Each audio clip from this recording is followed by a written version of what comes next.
Yo, what up?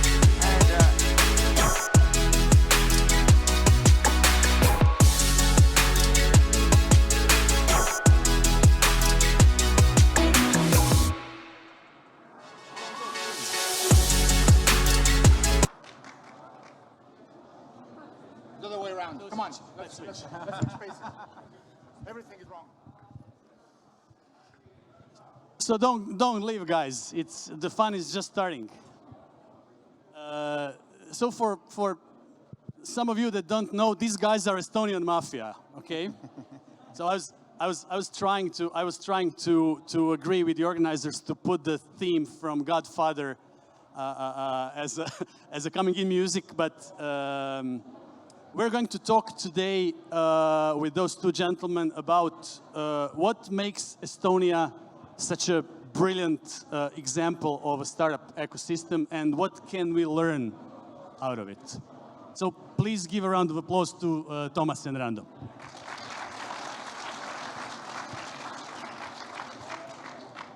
Also, Nicolas said that the panel where the panelists are not fighting is boring. So I will try to provoke you just a little bit for you to start fighting, maybe. With you or between ourselves? Between yourselves. Good luck with that. Okay, perfect. Okay, let's start then. A secondary fund, yeah? Rando had just a presentation half an hour ago. And does it really show the maturity of a market if you have, besides the number of double-digit number of unicorns, tens and tens of VC funds, you have also a secondary fund? Short answer, yes. Long answer, well, basically, I would say that maybe 3-4 years ago, this would have been the case. There isn't enough startups where the fund can invest because you're coming in later where, well, we want to see startup which has at least 10 million annual revenue growing 50% per annum. So you don't have those. But I would say that I think we had this kind of point in time, probably in the middle of 2010s, like 2015 or a bit later, when we started to have lots of new startups emerging, and those ones are now in the kind of a phase where they are 5-7 years old. They are already mature enough. They have quite a good traction, and we can select from those and build our portfolio. Good, thank you. Toomas, we spoke earlier before the panel, and you, since you are an investor in a number of local companies here from this region, there is a certain spice, certain something that you mentioned that is different from what you're having in Estonia, and this is the culture in terms of running the startups. This is something I find very fascinating. What is it that differentiates Croatia, Eastern Europe, Southeastern Europe region to Baltics, to Nordic region? First of all, good evening, everybody. I hope everybody's still more or less awake and not too drunk of all the good beer that you're being served here. I wouldn't actually boil it down to Baltics versus everybody else. I would boil it down to more like Estonia versus everybody else. And that was politically incorrect, I'm sorry. Yeah, I know. The main differentiator probably is going to be the size of the country. In Estonia, we had this problem. We still have this problem. There's only 1.3 million of us. I thought you meant Russians, I'm sorry. That's another problem, but that's not for today's topic. So 1.3 million, which means that fighting each other is something that Estonians just cannot allow themselves to do. Whereas in a larger countries, this I have to be the best and therefore I don't have the possibility to ask for help or assistance is more prevalent than maybe in Estonia. It started off from you mentioned Skype. It basically started off from Skype. Oh, well, it's basically started off way earlier.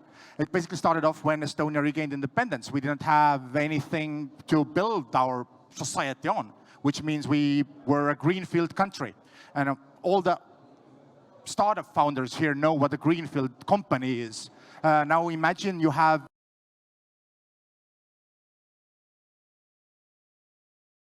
that the time we launched the Estonian Founders Society. I'm still a member of it. I think it was launched 2009 and 10. There is a Slack community. We ask and questions from each other. We openly share, and it doesn't matter whether you are early stage startup with I don't know, 2,000 euro MRR or you are a Bolt founder. You can still share the information, and you're doing it. So. And when you are growing, then you are calling to somebody who has felt the same pain, and they're open to share their ideas and knowledge how to overcome those problems.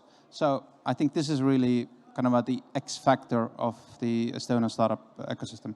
So that's a lesson number one for you folks today: cooperation with all the factors of the ecosystem, startups, funds. Even banks, but I'm interested in something else actually, besides the cooperation, which is a very important spice. What was the role of the government there? When I was searching and reading about this panel, about Estonian case story, I came through a term, I'm sorry about my pronunciation, something called tigrihupe. Can you elaborate on that? Tiger leap in English. So. I wouldn't say that it's you called it as an open government. I would call it open society because the society forms the government. And what Estonia did in the beginning of 90s when we kind of left the Soviet Union, regained our independence. The first elections were in 1993, I think, or something, or 92, and then basically the old communist socialists were removed. It was like tabula rasa, the clean table. We had a prime minister of 30-year-old who had read one business book of Milton Friedman. So, like, we just started out from there, from scratch. And we didn't have the old structures. We can basically burn them down and started from scratch. And they were open to test and learn from and do new things. And so the Tiger Leap was kind of suggested that, well, everything is kind of moving so fast. We should have Wi-Fi hotspots across the country. We should have put the computers to the schools so that the kids should start to learn and have obligatory computer classes. This was in 90s. I mean, the email just came and... End of the 90s still. Exactly. So it was a different area then. I mean, I would even add that it wasn't about young people, because young people adapt technology really, really well. I mean, all of you who have children, you understand that they learn to swipe left and right before they learn to read. I'm very, very scared for Tinder in those environments, but hey, that's what life is. Estonia did something different. It didn't just stop at young people. There were open courses for elderlies. I mean, my mother was taught how to use an email and computer in a publicly accessible course.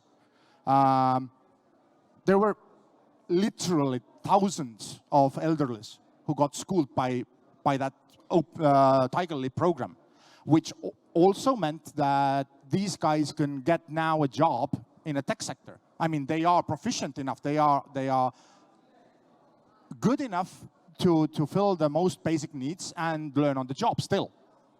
And lifelong education is something that, I mean, this is the epicenter of lifelong education in Estonia, I would say.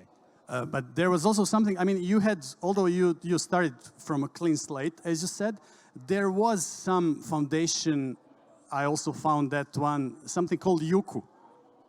Yeah, it's like the first computers. Yeah, there wasn't actually not just Yuku, but there were many. There was Nairi and there was Nairi 2, and there was a bunch of Estonian microcomputers that were built in Estonia in the 80s based on Soviet technology. And Estonia was one of the more forward-looking maybe in Soviet Union. And thanks to that, we had those yukus already in schools in the end of 80s, in the beginning of 90s. So when Western aid started flowing in the beginning of 90s, they didn't land on empty spots where no computers were ever had. They landed on spots where, well, worse computers were had, and now they got something better. Lesson number 2. It's deep governmental involvement from the day one. Unfortunately, here I disagree. I disagree. Yeah? It's not a governmental involvement. There we are. It's a Fight. societal. Fight. Yeah, but not between us. It's a societal thing. I agree with Rando here. This is not a governmental thing. Government did everything not to interfere. Yes, they enabled those projects, but they did everything not to intervene. Most of these projects were actually carried out not by government, but by private enterprises. The banks, the telcos, these were the guys who were paying for all of this, But mostly. very often, that's more than enough to have the government that's not interfering. I mean, I'm glad to see so many politicians out there and Croatian ministers and everything, yeah? I'm being sarcastic right now. I love your dress code in Croatian politics. This is I think also, again, very important lesson. Just let us do our stuff. Let us work, help us out, and don't put additional pressure on this. I mean, coming from my, Croatian Startup Association booths, I'm always saying, just let us work. Please don't help us out. Yeah, because whenever you help us, that's the message to the politicians. It never ends. It never ends good. Okay, let's switch a little bit to the society, as you said. How did this startup, first of all, Skype success, and then this whole country-wide success, how did it reflect on the society as such? Do you have kids like wanting to become entrepreneurs, wanting to join STEM? How does your mother, how did she feel about being able to send emails, and did it change the society in some ways? Of course it did. Every such leap changes the society. The question is that change directly visible at the point when the change happens? My mother is still not such a, I mean, at 6 years old, she's not that eager to use technology, but hey, she's good enough with smartphone nowadays. If we talk about society then Skype and what it changed, I think the first and foremost thing that Skype changed was the belief. People's belief that something grand can be built in Estonia. And up until this point, Estonia was on a corner, in a very, very remote corner, basically an island in the world, next to Russia, where nobody wants to go or live, or, even a few planes go there. After Skype, everything changed dramatically. Younger people started realizing that, hey, if I build it, they will come. Yeah, it's a sort of cliche, but still. Second of all, they realized that money can be brought in, not only from banks, but also from overseas. The VC environment is there. The first VC fund was founded on the cusp of Skype being sold to eBay, Ambient Sound Investments. This started everything. This was the Big Bang. And well, before that, Estonians were looking for their own Nokia. We were kind of envying the Finland, because in the 90s we were kind of looking at how Nokia was like, I don't know, 1/3 of Finnish GDP, and everybody was related with that, and that was the global brand. And then we had the Skype, and afterwards now we can look at that, well, we had our Nokia, and this was the kind of a thing that helped us to kind of kick out the flywheel of launching new startups. Probably, I don't know whether you know, but the first employee of Skype was the founder of Wise, another unicorn in Estonia. He happened to be one of the first investors in Gideon Brothers in Croatia, for example. Exactly. So it's starting to move and move and move. The more bigger success stories you have, the more exits you have, the flywheel starts to move faster and faster. And it will happen here as well. You have 2 unicorns, right? 2. So you will see more coming up. It will multiply. After a few years, you will have 4, and then 8, and then more. So this is what we call a Silicon Valley effect to a certain extent, right? Okay, so lesson number 3, it did miracles for the national self-esteem, right? Absolutely. Yeah, I would have to agree, yeah. Good. On a bit grimmer note, we are all aware of what's going on in your region, mostly. You're bordering with Russia. Besides the obvious, I would say, imminent danger, do you feel that this war in your neighborhood really and the ambitions of Russia affected the ecosystem in terms of maybe VCs are becoming afraid from investing in Estonia?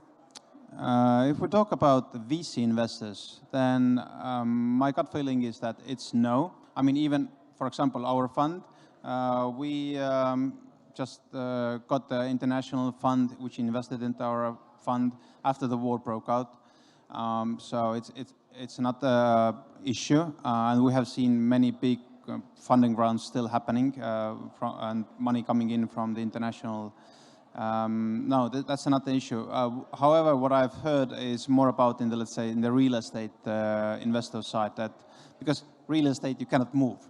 With the startups, it's anyway the most of the business is not in Estonia. It's maybe the developers are some of the people, but the money is earned elsewhere globally. So, and this is not an issue for them. Well, the question, can the team move, has been brought up a few times in the last 6 months. I mean, so there is an impact to this.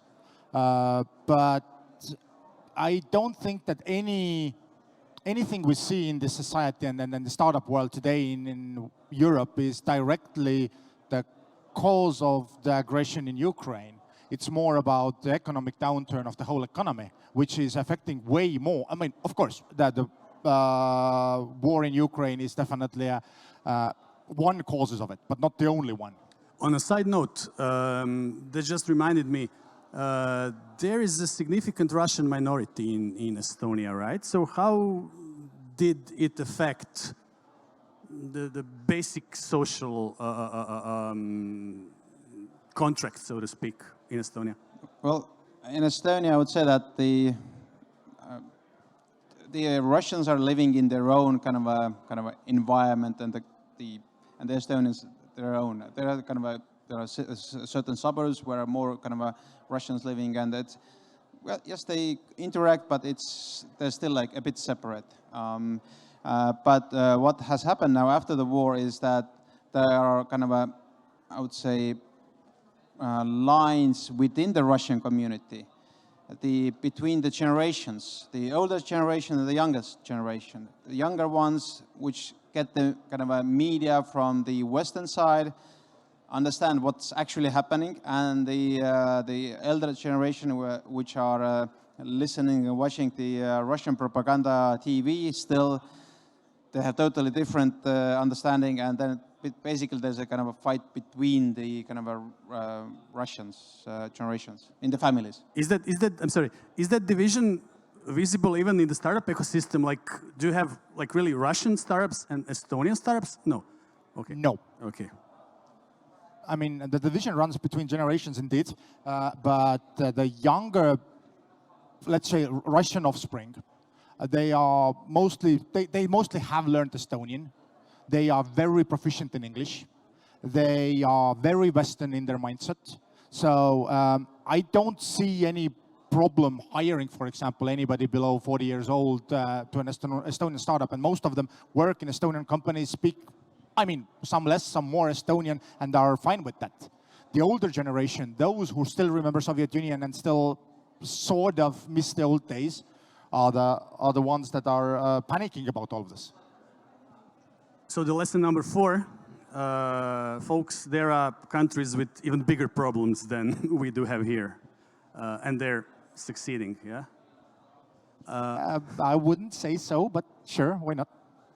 Okay, let me just open the floor to the audience. I'm sure you have lots of questions, so who will start first? There you go, the lady there. Do we have a mic somewhere?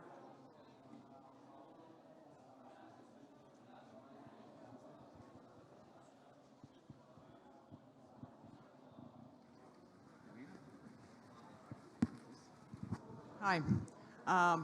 As I understood, we have to be proactive and it has to be a societal change. But I'm wondering how patient do we need to be? Basically, my question is, how long did it take Estonia to actually see any direct changes happening? How long did it take you to bear the fruits of all the efforts that were being put in for this to actually happen? Collectively, we're still waiting. But No, but serious. But I don't know. I mean, it is serious. I'm collectively, we are still waiting. But each and every movement had its rather direct impact. It's minuscule at first. I mean, the Tiger Leap sort of sprang up the idea that IT has to be taught and then the developers have to happen. Skype was a very major milestone in that road where the developers actually saw that the first part of the equation was already there. We already started to teach IT and then development and everything else. Skype was the next step which took those developed personalities and gave them an outlet, basically. A way forward which was bigger than Estonia.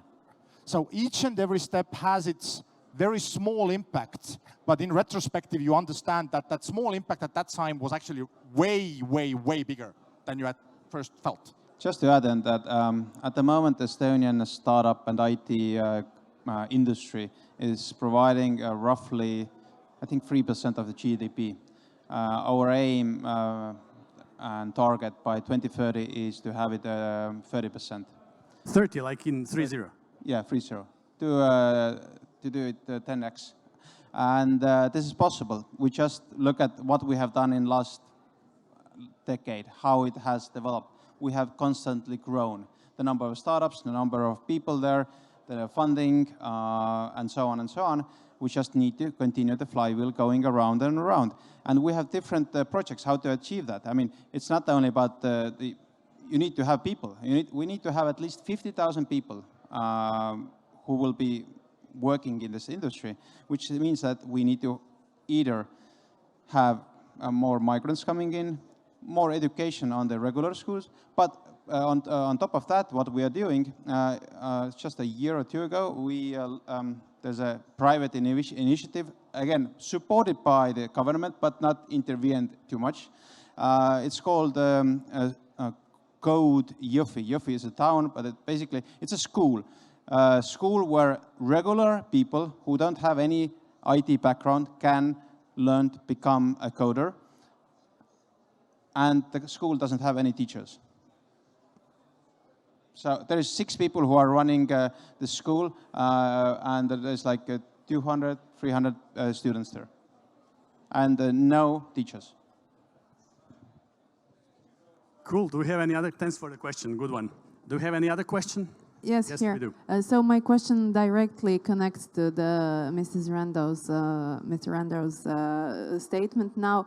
So are there any, let's say, quotas in the formal academia? So in let's say, regular universities for STEM and for IT, or is it like a free market in that area? Oh, of course, there is a quota, and but it's not enough. That's the reality. There is every year I think there is like 2,000-3,000 IT professionals missing, and that's why we are kind of the large unicorns. They are bringing some engineers from elsewhere as well. Yeah. So okay, it's a common problem, not just in Croatia. It's not only the amount of people that the academia can teach, it's also the inertia of academia that is a problem, which means that academia has some very good features. It teaches people to think. But the problem in nowadays society is that everybody has to have a university degree, which means the academias have pretty much become a vocational schools. But the problem there is that no vocation is being taught. And the guy comes out from the university, he has a master's degree in engineering, and what he knows is purely theoretical. Code-Jõhvi is a different sort of approach to this. It is workforce approach first. They teach the people to work for them. Oh, well, they give the people ability to learn to work for them, not actually teach. This is a sort of a different way around project. I think we still have time for maybe one question from the audience. If not, let me just finish with the last question. Due to the Estonian revolution, so to speak, as you pointed out, it changed the perception of Estonia, not only in Europe, but worldwide. But did it change, and I'm referring to the workforce shortage, do you have people, digital nomads coming into Estonia to live and to work? Yes, of course, there are. We have an excellent startup visa program which kind of facilitates that. Of course, there are limitations at the moment that from Russia and Ukraine, Belarus, Russia, Belarus they cannot come. But in general, yes, we are quite open to have people joining our great startup ecosystem. Great. So I think we all learned a lot, and there's still hope for us, and that's the message for the whole region. Let's learn from the champions. Thank you very much, guys.